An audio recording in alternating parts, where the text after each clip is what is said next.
स्थानीय police station में cat की गुमशुदगी की रिपोर्ट दर्ज करवाने पहुंची। उन लड़कों से मिलने से लेकर उनके घर आने, फर्श पर खून तक का सारा ब्यौरा पुलिस को दी, लेकिन उसे ना ही तो उन लड़कों का नाम पता था और ना ही उस बार का नाम याद आ रहा था। मतलब वो फुल नशे में धुत थी। जहां तक पुलिस को लग रहा था उनका कोई छोटा मोटा एक्सीडेंट हो गया होगा, वो किसी हॉस्पिटल वगैरह में होगी। पहले उन्हें आसपास के हॉस्पिटल चेक करना चाहिए। वैसे भी 24 घंटे पूरे होने से पहले वो गुमशुदगी का रिपोर्ट नहीं लिख सकते। अक्सर लोग 24 घंटों से पहले ही घर आ जाते हैं, इसलिए बैथ को भी इंतजार करना होगा। पर उससे इंतजार ही तो नहीं हो रहा था। उसने चट से ज़ेन को बुलाकर सारी प्रॉब्लम बताई। ज़ेन टैक्सी ड्राइवर है तो वो उस बार को पहले से ही जानता होगा। उसका अंदाजा बिल्कुल सही था। ज़ेन पिछली रात उन्हें the blue parlour bar drop किया था। वे फौरन ब्लू पार्लर गए ताकि उन दो लड़कों के बारे में कुछ पता चल सके। जब बात सीधे तरीके से नहीं बनी तो ज़ेन सीरिया वाले अवतार में उस बारटेंडर की क्लास लेने लगा। तब जाकर उसने असल सच्चाई बताई। वो दोनों लड़के बाद में नए टूरिस्ट लड़कियों के साथ अक्सर दिखा करते हैं। शायद इन लड़कियों ने उन दोनों को हायर किया था। भाई साहब ये जान तो बैठ के पैरों तले जमीन खिसक गई। तभी तो केट उसे बार बार फ्लर्ट करने के लिए उकसा रही थी। मतलब उसकी बेस्ट फ्रेंड ही उसकी लुटिया डुबो गई। ऐसे बनाने के लिए लोग पता नहीं कौन कौन से पैतरे आजमाते रहते हैं, या फिर कुछ और बात भी हो सकती है। इसलिए बैथ ने उन लड़कों का नाम भी पूछ लिया। उनका नाम था मथियो और लुका। हालांकि ये उनके सही नाम है, इसका कोई पुख्ता सबूत नहीं था। देखते ही देखते रात के 8 बज गए, फिर भी केट का कुछ पता नहीं चल सका। अगले दिन बैथ की वापसी की फ्लाइट थी, पर केट को मझधार में छोड़कर वो जाना नहीं चाहती थी। लेकिन कल घर नहीं लौटी तो रॉब को प्रॉब्लम हो जाएगी। उसे मंडे को ऑफिस जाना है, ऐसे में उनकी बेटी का ख्याल कौन रखेगा। रॉब चाहता तो नहीं था, पर बैथ की जिद के आगे उसकी एक नहीं चली। आखिर में उसने अपनी छुट्टी बढ़वाने का फैसला किया। केट के साथ क्या हुआ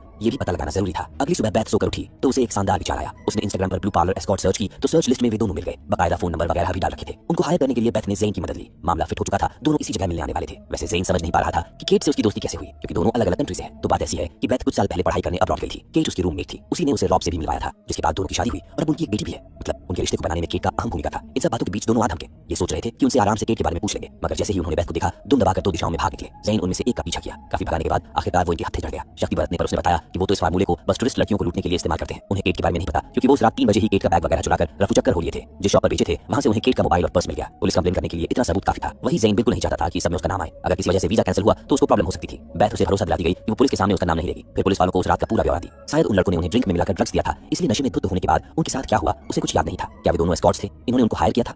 ऐसा बिल्कुल नहीं था। हो सकता है कि केट ने उनको हायर किया हो, लेकिन बैथ को इसके बारे में नहीं पता था। मतलब उनके साथ उन लड़कों ने कुछ गलत किया हो तो रेप वगैरह का भी चार्ज उन पर लग सकता है। खैर इन सबसे जरूरी उसके लिए केट थी। उसे पूरा यकीन था कि केट के साथ कुछ गलत हुआ है। वैसे एक बात गौर करने लायक थी, आखिर वे दोनों चोर आसानी से बैथ के हाथ कैसे लगे, फिर बैग भी लौटा दिए। कहने का मतलब है कि ये असली डियोर है। इसकी कीमत 10,000 यूरो है, जिसे वो चोर ऐसे ही लौटा गए? नहीं, उसे थोड़ा बहुत जोखिम उठाना पड़ा। एक रोड चलते आदमी ने उनमें से एक को पकड़ा था, फिर जाके उस पर दबाव बनाने पर वो सब कुछ उगला। रिपोर्ट वगैरह लिखवाने के बाद बैथ को मेडिकल करवाना पड़ा। उसके साथ ज्यादती होने के कोई सबूत नहीं मिले। वही टॉक्सिकोलॉजी की रिपोर्ट आने में 2 दिन का वक्त लगेगा। कहीं वो जे के पास तो नहीं चली गई? लेकिन ऐसा बिल्कुल नहीं था। कोर्ट के परमिशन के बगैर वो बात तक नहीं कर सकते। मिलना तो दूर की बात थी। क्या मतलब पिछले फ्राइडे को ही तो वो जे को क्रेडिट कार्ड के लिए फोन की थी। कौन सा क्रेडिट कार्ड? भाई साहब जैसा वो केट को समझ रही है वैसा तो वो बिल्कुल नहीं है। उसे भला वो अपना क्रेडिट कार्ड क्यों देगा? गायब होना उसकी पुरानी आदत है। एक बार वो छोटी सी बात पर बिना कुछ बताए न्यूयॉर्क भाग गई थी। 7 दिन तक उसका कुछ पता नहीं चला, इसलिए उसका चक्कर छोड़ बैथ को घर लौट जाना चाहिए। जे ने इतना समझा बुझाकर फोन काट दिया। हैरान परेशान वापस मोटर लौटी तो पता चला कि आज सुबह 11 बजे का चेकआउट था। सेबास्टियन नए गेस्ट के आने की तैयारी भी शुरू कर चुका था। हालांकि बैथ को अभी और रुकना था। उसने बताया कि उसी रात से उसकी फ्रेंड गायब है। जब तक वो मिल नहीं जाती उसे कमरा चाहिए। सेबास्टियन के पास नीचे एक खाली कमरा था जिसे वो बैथ को डिस्काउंट लगाकर दे दिया। सुबह से भाग दौड़ कर वो थक चुकी थी। तुरंत केट का मोबाइल चार्ज में लगाकर सो गई। पर उसने केट के मोबाइल के बारे में पुलिस को क्यों नहीं बताया? बैथ भी पुलिस से बहुत कुछ छिपा रही है। जब नींद खुली तो शाम हो चुका था। उसने केट का फोन ऑन किया, लेकिन पासवर्ड के चलते खोल नहीं सकी। भूख अलग ही सता रहा था, इसलिए बाहर डिनर करने के लिए ज़ेन को बुलाई। पता चला कि रॉब बेटी को